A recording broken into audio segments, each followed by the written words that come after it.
Welcome to your Animal Justice Academy Lunchtime Live, dealing with the challenges of being an animal advocate coaching hour. Welcome to you sweet beings who are here with us live, and welcome to those of you who are watching the replay. I'm Kimberly Carroll. I am the AJA director, but today I'm putting on my Coach for Changemakers hat.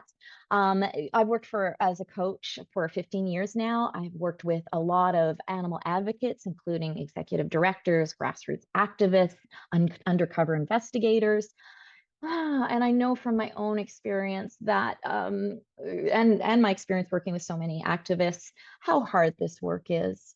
Oh my goodness, the overwhelm, the devastating sorrow, the conflict, the exhaustion, the alienation that you can experience. It's a lot to navigate. And once in a while, I like to have these coaching hours to help support you.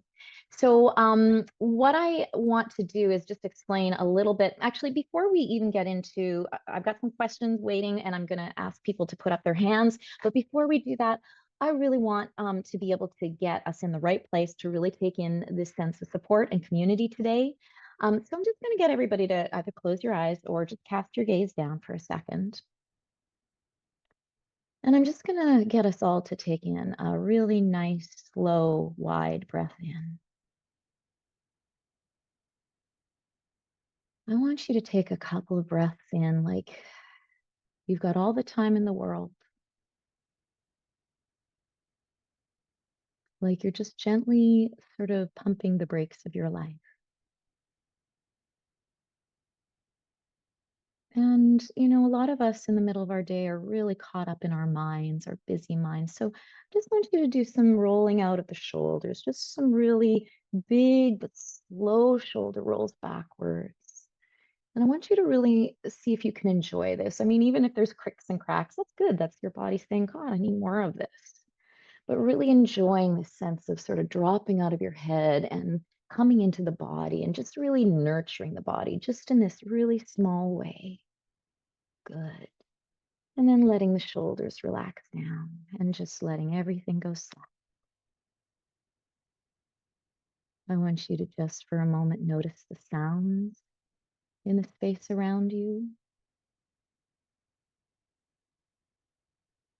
And just letting every sound, even if it's an annoying sound, be kind of like a gentle nudge to let go a little bit. Just be here.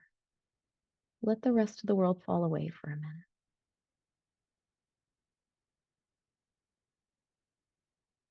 And I just want you to feel the air on your face. Does it feel cool on your skin or warm? And I really want you to feel that seat you're sitting in. And I know often you just feel like we're rushing and hanging on for dear life. But right here, right now, I just want you to really let yourself relax into that seat. Okay, like that seat has got you. We often sit in our seat like it's about to collapse on us. But I want you to think about this seat. Like not only is it being supported by the floor, but it's being supported by this big, powerful earth beneath us, place that made us, where we came from. Really letting yourself relax into that with every breath out.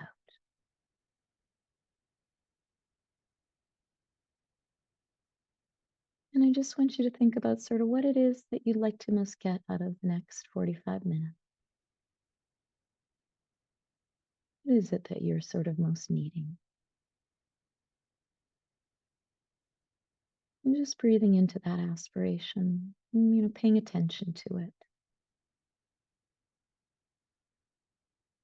All right, and then let's just take a big deep breath into any of the tightness, any of the tension that you've been holding. And on the out breath, let's just do a little shake out, shaking out the shoulders, shaking out the hips, shaking out the head, even shaking out the expression on your face. And really, if you're feeling a lot of tension, really shaking it out. And then letting the body go slack. And when you're ready, you can come back to eyes open. Oh man, I needed that. I didn't realize I needed that so much. Yeah, so that was probably less than 5 minutes, folks. And sometimes we just have to stop in the middle of our day and we just have to go, okay, what's going on? Who am I? What's happening? Oh yeah. What's okay? What's safe? What's good right now? Because we're fighting some big stuff. It's scary. It's big. It's like sometimes unfathomable. And so if we do not have that sort of resourcing, that safety, generally that grounding, we're going to be in a lot of trouble. I was going to wear my glasses, but I realized I didn't clean them. So I'll try to do it without. All right, so the way we're going to do this, folks, is I'm going to ask folks to raise your hand if you'd like to ask a question. And how you do that is you go under the React button, and it's going to give you a raise hand function, and then you just press that. Now, that's great. Thank you so much. And when you come on, we're going to have Kirsten unmute you. And the other option, folks, if you don't feel like coming on and talking to me directly, not because you don't feel like talking to me, but you're a little bit more shy or a little bit more private. We have a question document that we invite you to put your question in that document, and I'm going to sort of go back and forth from people that are here live and the document. Okay, so just feel free to put your question in. You don't even have to put your name if you don't want to, and I'll know that that means that you do not want to come onto camera. Okay, excellent, love it. All right, so let's get Sarah up here, and I'm maybe not pronouncing that right. Hi, and you're going to be asked to read. Oh, yeah, there we go. Thank you. No, you're pronouncing it okay. Sarah is okay. Yeah. Okay, Sarah, it's Yeah. so nice to see you, darling. Thank you. I remember you from another coaching hour, so I love seeing your face back here again. From the fashion meetup. Yeah. Yes, that's right. You're the fashion designer who's doing the yeah, I love your project. Cactus leather. Mm-hmm, So I'm trying to get 500 signatures for vegan birth control. There is no pill out there. They all have lactose for no reason. It makes no sense. And I first tapped into my family and friends, and that went very well. Even people who were not vegan, they just supported me, and I got 120 maybe signatures. And then I was okay. I have a beginning. I can start posting in vegan groups and get more people. And that's where it's not working well. A lot of the posts either don't get approved, or if they get approved, they're getting very little visibility and very little sharing. And my general plan is once I have 500 signatures, then I can start messaging. I have a list of these companies and executives there, but I want to show them, 500 to me seems like at least some number of like, oh, people care about this. So my question is, how do you think I can get from, I think I'm at like 140 something to 500 signatures? And if that seems like a good strategy and like a decent number to start putting some pressure on pharmaceutical companies. Yeah, I mean, honestly, the petitions, Sarah, are a little bit, the petitions don't work so well. Like you have to have a really high number. I mean, it's a start, and it's a start to be able to, reach out to some, but if you don't have like thousands upon thousands of people on this petition, a better way to do this would be to get a group of people to be able to email the pharmaceutical companies, and to have a little bit more of a coordinated email campaign. Now, did the petition that you had signed, do you have emails on that? Are there email addresses or just people's names? I think it has emails. Let me check. I'm pretty sure in the first comment I put like the emails of all the executives. Yeah. Okay. So I meant actually when people sign your petition, do you get their email? Oh, I don't think so. It's on change.org. Okay. So one of the things I know on change.org, you can send messages to the people who signed your petition, updates if they've agreed to get it. And so what I, would suggest is that you keep going with the petition. Okay. But first of all, when you share the petition, do you share something personal about it, Sarah?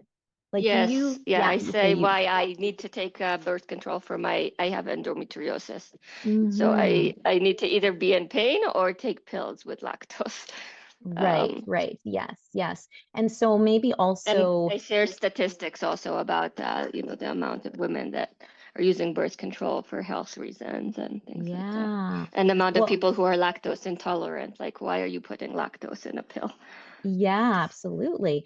And it also might be, so I love that. I love you giving your personal experience, but it also might be good to really try to explain why they should care. People that aren't taking birth control or let's just say like you're talking to animal advocates, right? And they're like, oh, there's so many other issues. Of course, this is a really important issue because it speaks about equality. It speaks Yeah. about, this really basic right of birth control. I think I mentioned that, like Okay, healthcare great. should be accessible to everybody, Yeah, regardless of dietary restriction or ethical perfect. choices. Yeah. So it's just But it one of might be a those. little long. It might be not clear. Yeah, like I can Yeah. send you the link, or if anybody wants to give me advice and stuff. Okay, yeah, absolutely. So yeah, sometimes like it's just a matter of trying a few things. Okay, like you might want to do another round this week, and if it was really long, do it more punchy. Okay, try it more punchy. The caption. Now, okay, so that's the petition. But as far as the change.org, often when people will sign up to have updates. So what about the idea of going, if this is sending up sending out an update that says, if this is an issue that actually, you feel some passion about, this is the action like some of us are going to be doing. We're going to be emailing the executives, and, just from your personal email account, and I'm going to, supply you with some talking points. So you'd give people different talking points that they can kind of choose from. I don't know if you've, noticed what we do as AJA actions, but it would be great, if you're not already in the Animal Justice Academy group, Yeah, I Facebook am. group. Yeah, to just check out how we do some of those actions, because that's like, copy that, right? Just do a really simple thing like, these are the people, be polite, but choose a couple of talking points that are really important, personalize it. And I would say having 50 people email is far more powerful than having a 5,000 person petition. Okay. Okay. Even 20 Yep. people, it's something. They're going to go, something's happening here. And then when you follow up as, say, the representative of this petition and this organization, they're going to be paying a little bit more attention. Okay. So Okay. you think first ask others, like using this email, and Yeah. then maybe ask them to let me know if they did it. What happened to my camera? It would be great. Like, if you're, what I would do in this message is I would include an email that they can send to, and just say, hey, let me know if you're going to do this, and if you need any support. Okay, so I know who's reaching out. You could absolutely do that. Okay. Okay. Okay. And I will try that. the other thing is, once you have a little bit more leverage and you're sort of finding out what messaging works, somebody had said here in the chat, let's see here. You can also email groups like PETA and leverage their numbers. They might just take on the case, and that's absolutely true. This might be one that PETA would be interested in, and to be able to reach out and say, hey, this is what I've done That's so a good far, idea. and this is, Yeah. yeah. I was So reaching out to like a journalist, but nobody got back to me, to like vegan yeah. publications. Okay, yeah, they need to see some action on it first. Yeah. So yeah, and that's where a petition would come in handy. All right. Now, Sarah, there are some people that are Yeah. asking to Yeah, be, my email. yeah, and also, folks, anybody that's on this call, take that link, please, of Sarah's and sign away. Okay, let's make that our action today. Okay, Sarah, it's a great campaign. I love it, and really good luck with us. Keep us posted about it in the Facebook private group. Okay, we'd love to hear how it goes, Okay. and Thank you. give us the information. Maybe we can share it a little bit more widely too. Okay. Thank you. Okay, darling. Take care. Okay, we're gonna have Dee Dee come up next. Dee Dee, you're gonna be asked to unmute, and you just have to, when it comes up. There we go. I got you, I think. Okay, super. Hi. Hello. It's So so this is nice to a see question you. that I've had for a long time, and uh, I'll just share it. So how to navigate situations with people who I like and would like to socialize with, but I'm not comfortable sitting at a table with animal products. So Yeah. I took the, liberation pledge many, many years ago. Mm-hmm. It hasn't gone so well. Yeah. And Mm-hmm. Yeah. and so in particular, there are like two groups. Um, One is my family, and one in particular is my baby brother, who I've like I've adored him all my life, but recently he's come out very strong and he said that he's not my ally. And my 87-year-old mom, who has dementia, he buys food for her and he makes sure that he actually goes shopping before I come and he fills the fridge with animal products. Mm-hmm. Um, and then the other situation is with, local activist groups. They're not actually um, animal rights. I'm involved in human rights issues and in environmental issues as well. And so in particular, there's a lovely group that I'm involved with right now. And we actually feel like we were a large part of the reason why Pierre Poilievre didn't get his seat in Ottawa. Wow. Wow. What's the group called, Dee Dee? It's called Lead Now. Oh, yes, of course. Lead Now is amazing. Yeah. Mm-hmm. So we're the local, we sort of, we popped up, there are maybe 5 or 6 of us that are in this little core group. And they're a lovely group of people, but Mm-hmm. at social events, they like to eat what they want. And so like I've been to like 3 sort of social events with them. I skipped one, the celebratory, one we had election night, and we're going to another one, next week. But I would like to, I would that's sort of where I sort of landed, is that I'll sort of accept it for a while, and then at a certain point, I'm like, oh, I just don't want to be like I say to myself, I just don't want to be at a table with animal products. So Mm-hmm. Mm-hmm. so anyway, Yeah. that's Okay. Thank you, Dee Dee. And this is something that a lot of people deal with. So thank you so much for bringing this to the table. Okay. So first of all, can I ask you what kind of dialogue you've had? Let's start with the group. Okay.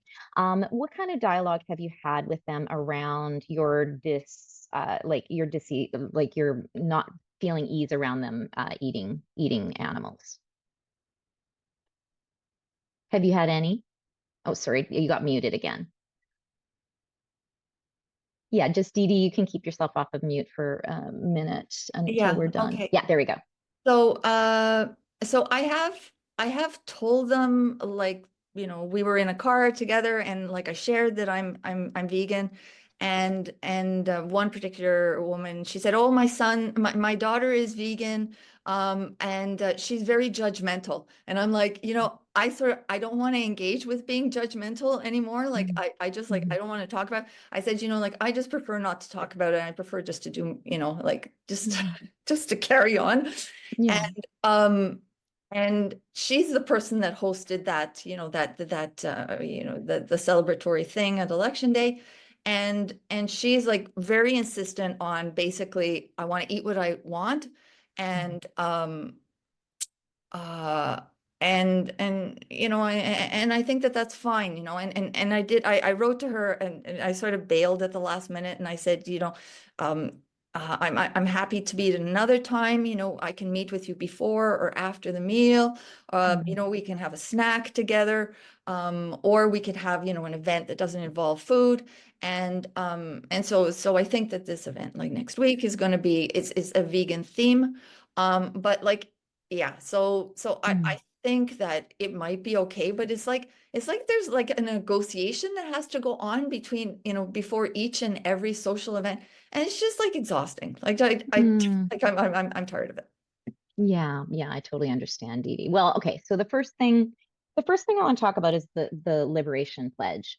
And I'm of two minds with the Liberation Pledge, and this is just my opinion, but I absolutely believe that if you just can't compartmentalize when you sit down with people, and I'm not saying that it's better to compartmentalize or worse.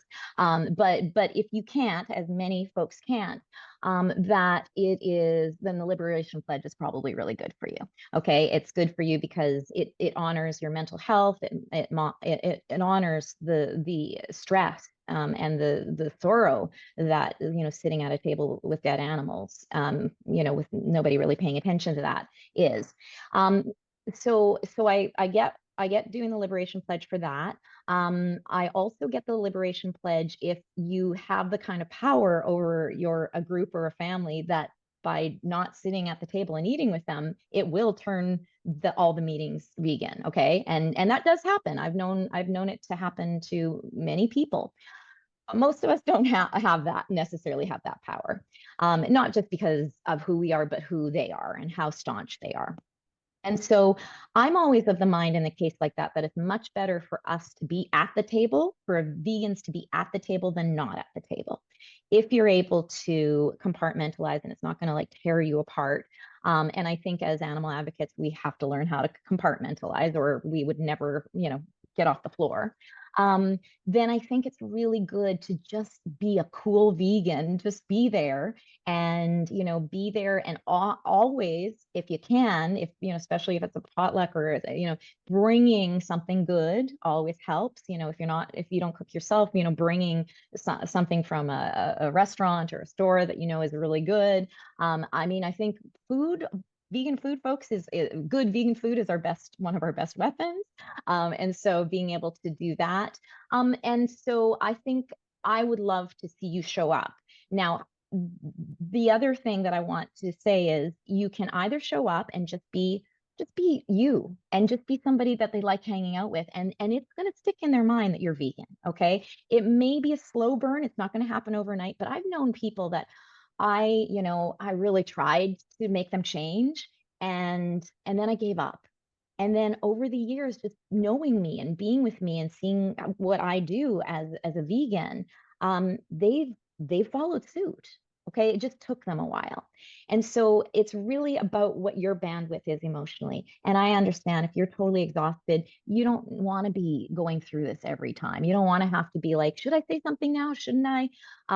But if you have the emotional sort of bandwidth to do this, the way that I might approach it with these folks is just to share a little bit more about, you know, why you're vegan, maybe sort of how you connected the dots originally, you know, why it matters for you, not just environmentally, but, you know, animal wise.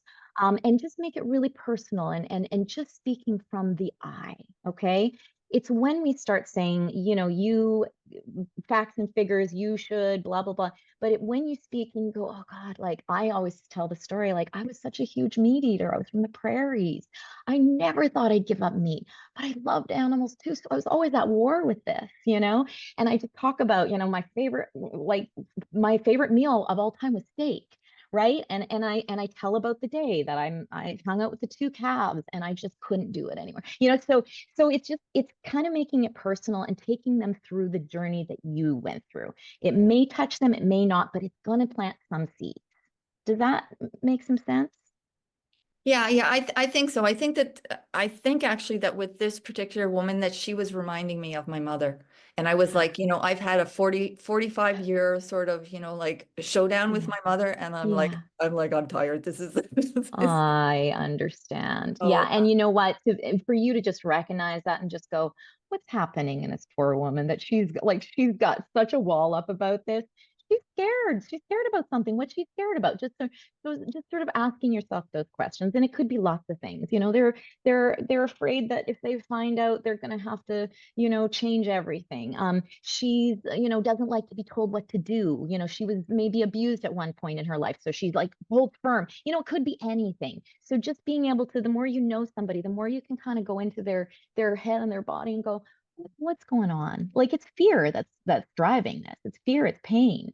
And so if you can connect to that, that might make her seem like less of like, you know, the attacker and more like you sort of being that more expansive, spacious person who's sort of holding that, you know, and you'll be able to have a better dialogue with her from that place. And then as far as your brother goes, honey, I'm just going to say, when it's family, there are so many family dynamics at play. There's so much power play. And I would just really let it go. You have far too important things to do in the world to spend your energy on him, okay? And in your mom. Honestly, sometimes we are the worst messengers for our own family, okay? They do not listen to us like they'll listen to somebody else. I remember a friend of mine who was telling her mother for years how bad dairy was and how bad it was ethically and health wise and everything, and her mother never listened. And then she came home once for a visit, and her mom said, oh, she noticed that she didn't have any dairy in the house. It was all plant-based milks. And she said, oh yeah, I was talking to this woman in the elevator who's telling me how bad milk is. And she was like, oh. So it's just sometimes not worth it, okay? Okay, and give yourself that permission. All right, Dee Dee, thank you so much for coming on, darling. Nice to see you. Awesome. Okay, I'm just going to go to the Q&A doc right now, and take one from the Q&A doc here. I'm going to take Sophie D here's question.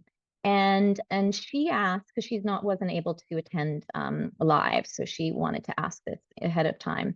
What mental coping mechanisms do you suggest regarding the topic of horrific online animal cruelty, such as cat torture chat groups? An issue that is currently being addressed in particular by In Defense of Animals in their latest newsletters. I have never watched one of these videos, but have seen some still photos, and my imagination does the rest. It can truly affect one's mental health, and it is beyond my comprehension what a supposed human being can perform such demonic acts on any animal. Oh, Sophie, I absolutely feel for you, and I know that there are a lot of folks, AJers, who are working on some really challenging campaigns around, like, not just industrial abuse, but actual, wanting to cause cruelty to animals. And you're right, it's just a different level of incomprehension that comes up around that.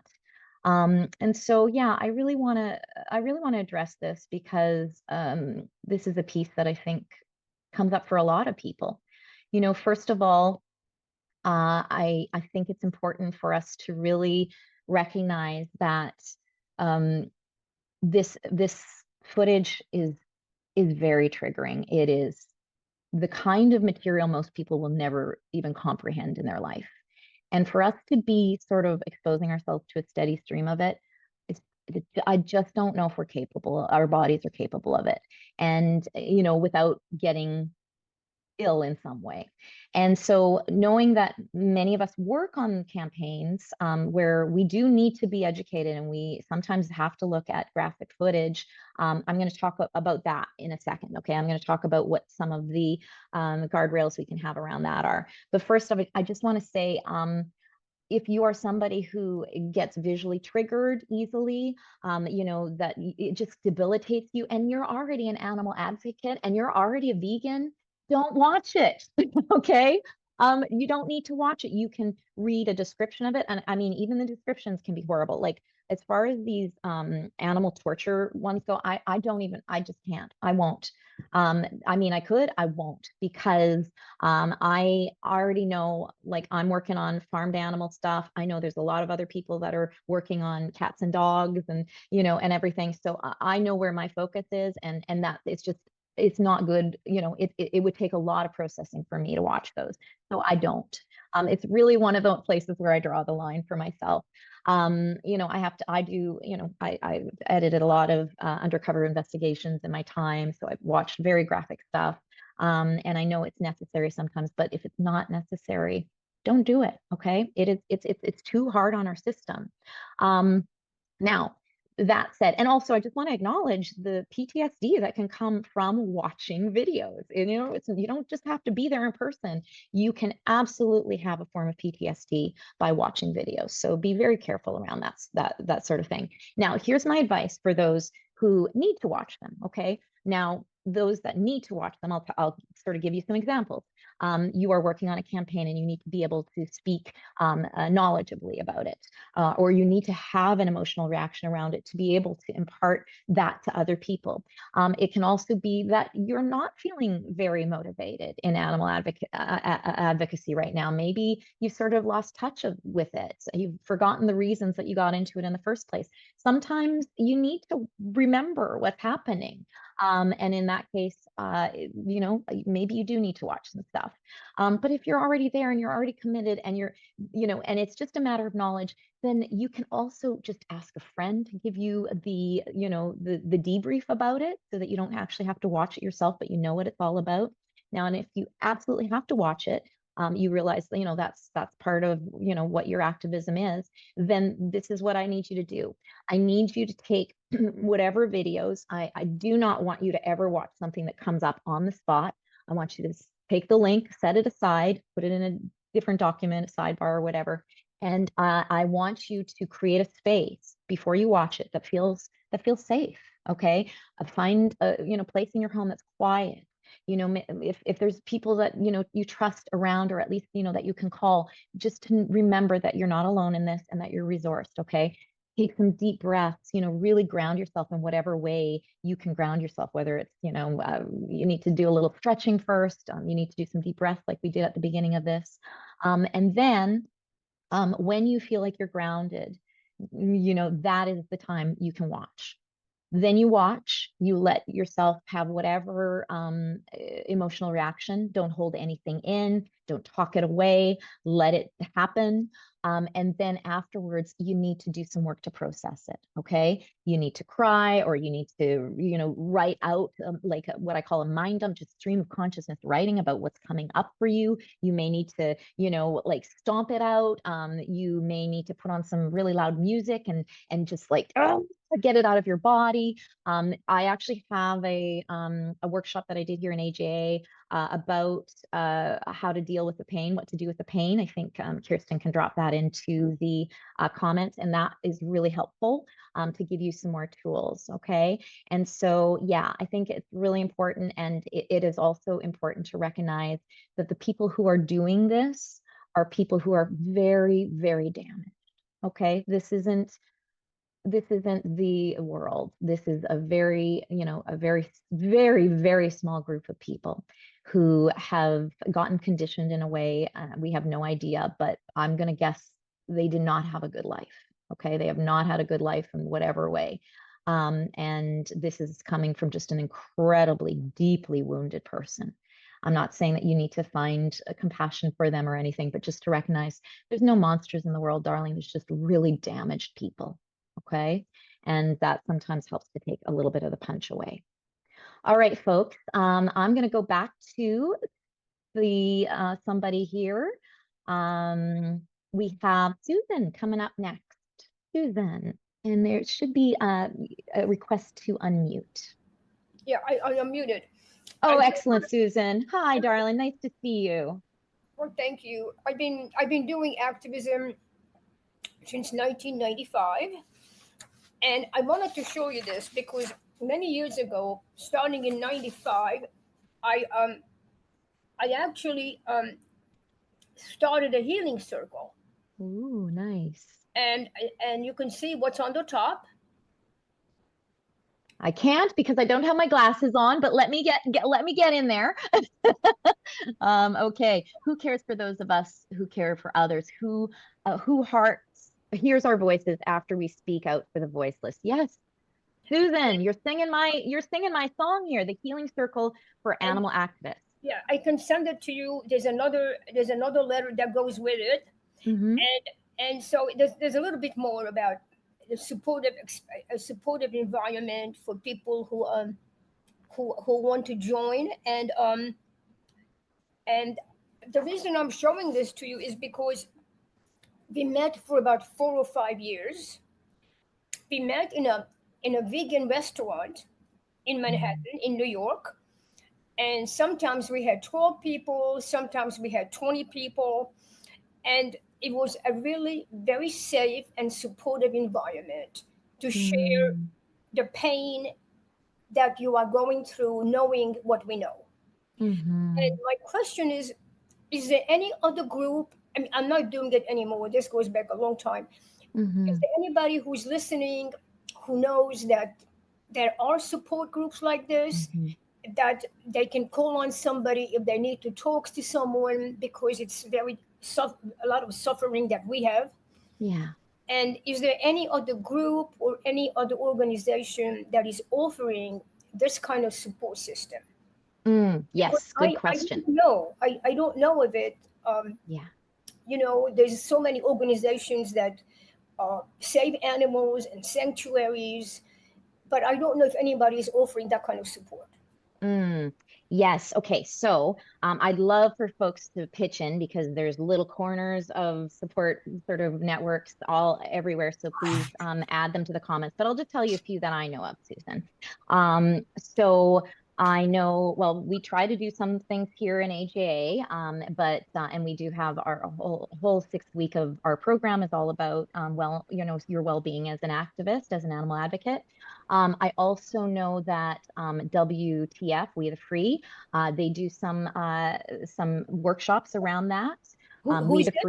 We the Free is a group that does. I've Yeah. never heard of that. Yeah, so it's good to get on their email list.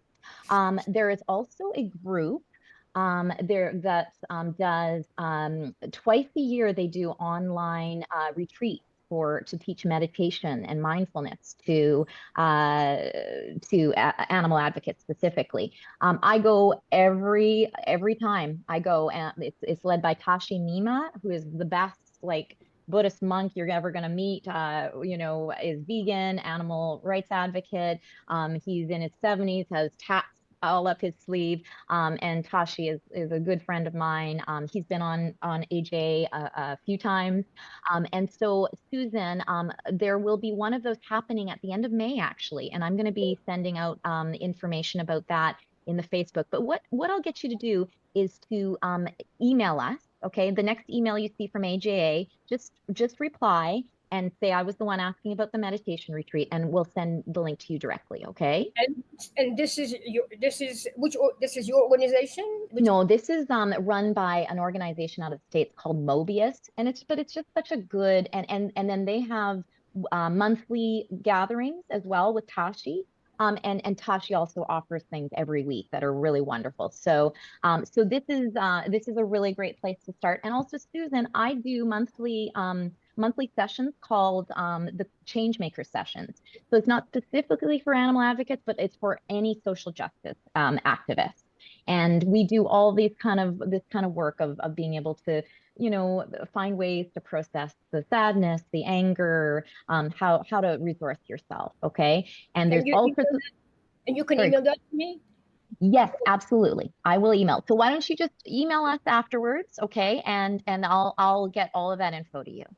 Yeah, because I think it's more and more necessary because I can't watch the videos anymore because I have worked for NEVES, which is the New England Anti-Vivisection Society. We were volunteers and went out to a school every single week to another school to talk about how to take care of animals and about being a vegetarian. But I don't know that PETA is doing it. I don't know who else is training people to go out and talk. They used to do it.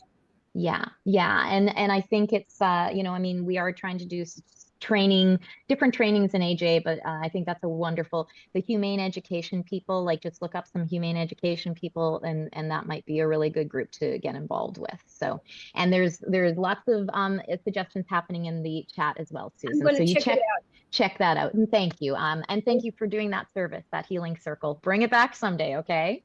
Okay. Thank you very much. You're very welcome. Thank you for all your work, Susan. Okay, folks, I'm gonna go back to the document. Let me see here. All right, question 3.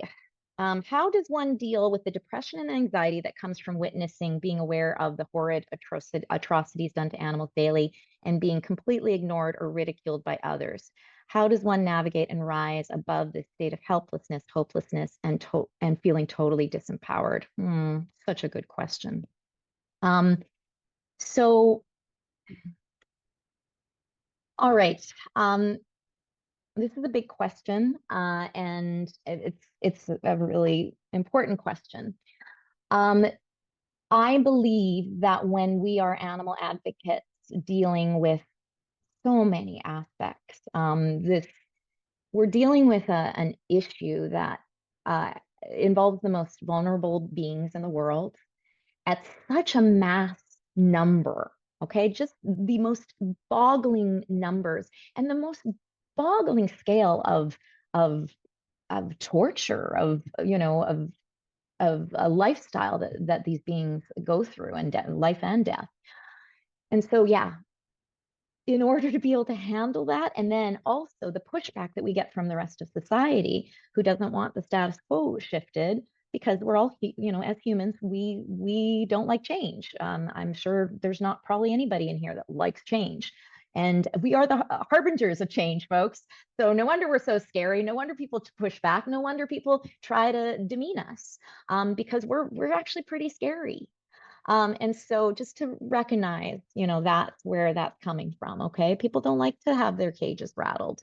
But what we need to be able to show people is that they are indeed in cages. And that's where, this sort of limited view of seeing the world is. Now, so the only way we can handle all of this without basically melting into the ground forever is to be able to build a part of our life and a part of our mind and our body and our perspective that feels bigger than that. Okay, it's like, what can feel bigger than that? Well, I'm just going to ask you all right now, what are some of the things in your life that make you just feel like life is okay, or that make you feel at home, or make you feel really connected? So I'm seeing here, and Buddhism helps a lot, foster puppies, nature, yeah, absolutely. So it's really important for you to figure out what it is that taps into that bigger space of your bigger belonging in this nature, this universal nature that we're all a part of. And how can you nurture that? Okay. For some of you, it's going to involve having some sort of form of counseling where somebody can pay witness to you and hold you and give you that sort of love. For others, it's going to be about regularly getting out into nature where you look at the trees and recognize, oh, the trees aren't efforting. They're just growing into their nature. I know this is getting a little esoteric, but it might also just be about there's certain people in the world that when you're around them, your heart can relax and you see goodness again. For others, it's really about reminding yourself of all the helpers in the world. It was Mr. What's his name? The kid's host, Mr. Rogers. There we go. Mr. Rogers' mom that famously said, when things are really hard, look for the helper.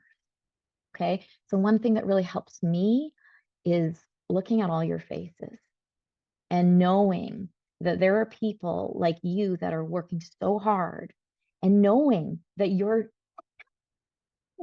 of the millions of people around the world, millions that care about animals, care about these issues. And sometimes it doesn't feel like that because often we're the only one in the room, but there are millions, and you've just got to remember, the more that people know, the more that they really know, like they're actually reached in a way that they can understand with their heart and their mind, the more likely they are to understand and grow into this compassionate person in as far as animals go. Okay, so to me, I have very rarely ever seen somebody who is actually open and listening and absorbing, not really getting it. Okay, so I think it's really important to have a daily practice, some sort of, and when I say daily practice, that sounds fancy, but it really is about taking what it is that nourishes you and making a practice of it. And a lot of us don't do that, folks. A lot of us are like, we don't have time for this. There's billions of animals, dying. We don't have time. We don't have time not to do this, okay? Because if we do not do this, we become absolutely exhausted, both mentally and physically. We become ineffective because we become angry, or we become bitter, or we become just a shadow of ourselves. How is that helping the animals? It's not. You are one of our best tools for changing the world for animals. And if you're not taking care of yourself, if you're not nourishing yourself, we're not going to be able to, this movement cannot use you. Okay. So I just called you a tool. I'm sorry. Probably wasn't the best metaphor, but so I just, really want to hit home that the doing things for yourself, finding joy, finding comfort, self-care, it is not indulgent, it is a necessity. Okay, it is what is going to allow you to come back to the table more powerful, more expansive, more effective. Okay, so find what feeds you and make it a priority. For me, I was just talking about this in the animal justice meeting. I have a morning practice. I listen to a talk, or I read a book from a teacher that really inspires me or comforts me. I meditate, whether it's just a little bit or a lot, depends on my day. I do like stream of consciousness writing. I do an appreciation list. What is that? I just write down everything that is good. We are surrounded by what is bad every day. We are mainlining what is bad. Okay. So what we have to do is we have to offset it, at least some, by remembering, oh yeah, this world is really hard and it can be very cruel, but it can also be effortless and beautiful and love-filled. Okay. And we need to remember both sides. And you're never going to be in danger for getting the bad sides. You're an activist. You're surrounded by it all the time, the worst of the worst. So what you really need to balance that out is some good. Okay. Find that balance. I hope that helps. All right, folks. It's almost 1 o'clock, and I honor that many of you can only stay till 1, but there's a couple more questions. So I'm just going to keep on going just for a few more minutes. And feel free to drop off. I won't take it personally, but I do want to just honor as many more questions as I can. No more live questions. Okay, I'm just going to go into the document here. I think I've addressed some of these already. Yeah, somebody asking about graphic images. So yeah, so this person is saying, I've had to stop giving to several animal welfare organizations because they keep sending the graphic images of animal suffering. Has anyone had this issue? The image haunts me for days. So I'm just going to say, I totally understand that you wouldn't want to see those. But on the other hand, please don't penalize the organizations for doing it. We have to break through in any way possible. And for a lot of people, it is effective. For a lot of people, they aren't necessarily, living a really sort of fully ethical, as far as animals' life goes. And so we need to nudge them. So one of the things that I would do is perhaps, maybe you can tell by the subject line that it's graphic, and you don't open it. I mean, you could absolutely reach out to PETA and just say, could you put a graphic, warning kind of thing, or make it a little bit more clear. But yeah, I get it. I get that sometimes you just don't know what you're going to open up to. Another thing is, if you have anybody else in your household that can you just take a quick look? Is there anything graphic before you read it? And you know what? You don't have to be on people's email list. You can engage by going on their website and picking and choosing how you want to do things. So yeah, so I get it, and I just wanted for you to have a little bit of perspective about why that can be necessary. And I hate that. I hate that we have to show pain and suffering to get people to act. But it's there's a lot of noise to cut through these days, guys, and this is sometimes the way to do it. Okay, I'm gonna just do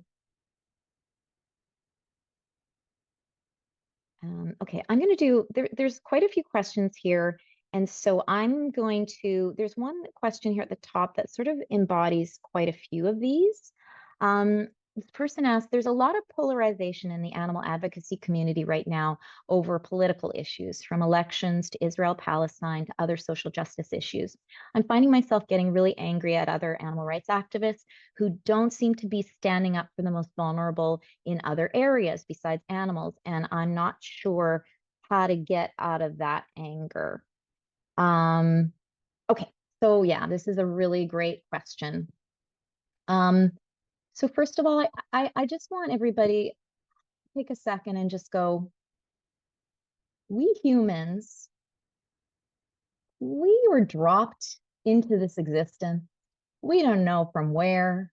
We don't know why. There was no instruction manual. We have no idea what we're doing here, where we're going. It is a recipe for insanity, okay? And so I just really want you to really try in your mind for the next couple of days to look at humans and go, we poor buggers. Like, we don't know what the hell we're doing. We're flailing, we're in pain, we don't know how to fix it. We are kind of doing our best. And some people will say, well, that is not good. Well, actually, I think it could be, we could be going even a lot more wrong, as we can see. And I actually think, you know, there is some evolution happening with a sense where outside of the last few years where the polarization has gotten unbelievable, we as a species have been evolving in terms of our level of intelligence, our level of compassion, empathy, being able to sort of be connected to more of the world and feeling more connected to those outside of our immediate tribe. So there's some really great things happening there. But I think at the end of the day, we have to recognize that everybody's come from different places. Everybody's coming from different places of pain. Everybody's coming from different places of passion. They've been informed differently. And so I think it is really important that we find a way to stand in what is most meaningful to us, what feels most ethical to us, but that we aren't adding more aggression to the world, okay? That we aren't adding more anger and outrage. And so there is a way to be an advocate in a way that is still powerful. It can be loud, it can be fierce, but it doesn't have to be done out of a place of hate and frustration or resentment.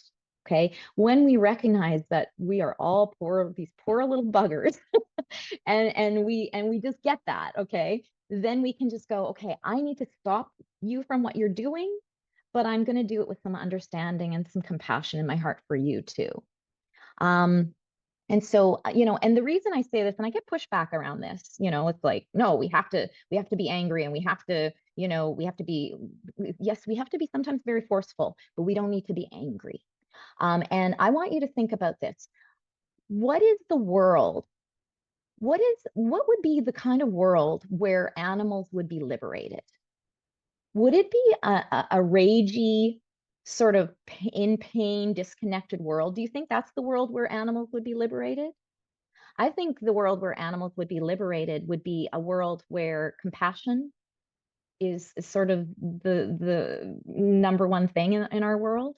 Understanding, connection, love, critical thinking, all of that would be the kind of world where animals would be liberated. And so in order to have that world, every single one of us needs to start building that world right here and right now in everything we do. We can't say, oh, I'm just going to be really pissy with people for this year and then I'll get better. It's like, it doesn't work, okay? So it's really hard work, folks. Being a bridge builder is some of the hardest work there is.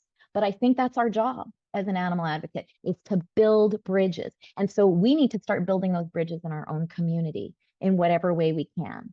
I mean, I have some fairly strong opinions about some social justice issues. And I don't shy away from expressing it, but I try to always do it with respect. I always try to do it with understanding, and I always try to do it with love.